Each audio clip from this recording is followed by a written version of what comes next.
Kapan Yesus datang? Mungkin orang berkata, kapan Yesus datang? Apa dikatakan dalam 2 Petrus pasal 3, ya, ayat yang ke-9. Tuhan tidak lalai menepati janjinya. Sekalipun ada orang yang menganggapnya sebagai kelalaian, tetapi ia sabar terhadap kamu, karena ia menghendaki supaya jangan ada yang binasa, melainkan supaya semua apa?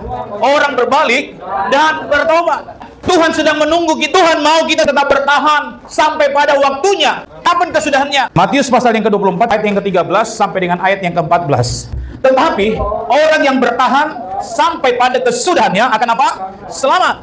Dan Injil kerajaan ini akan diberitakan di seluruh dunia, menjadi kesaksian bagi semua bangsa. Sesudah itu barulah tiba kesudahannya. Ini menceritakan bagaimana ketika Yesus berkhotbah di bukit dan percakapan dengan murid-murid Yesus tentang bagaimana tentang kesudahan akhir zaman. Ayat 13 dikatakan begini, tetapi orang yang bertahan sampai pada kesudahannya akan selamat. Tapi yang perlu dalam hidup kita, bagaimana kita bisa menjadi anak-anak Tuhan yang bertahan sampai kepada kesudahannya, men?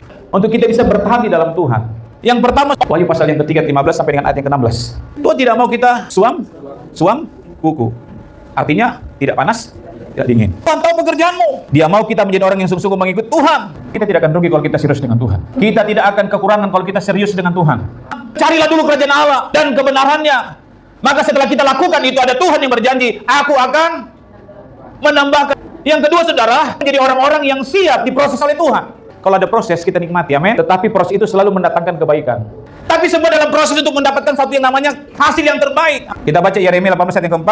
Apabila bejana yang sedang dibuatnya dari tanah, lihat di tangannya itu rusak, maka tukang periuk itu mengerjakannya kembali menjadi bejana lain, menurut apa yang baik pada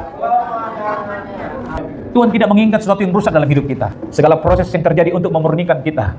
Dia membentuk bejana dengan sedemikian rupa. Hal-hal yang tidak baik diubahnya yang layak bagi kemuliaan Tuhan. Oleh sebab itu Bapak Ibu yang kasih Tuhan, bertahanlah sampai pada kesudahannya.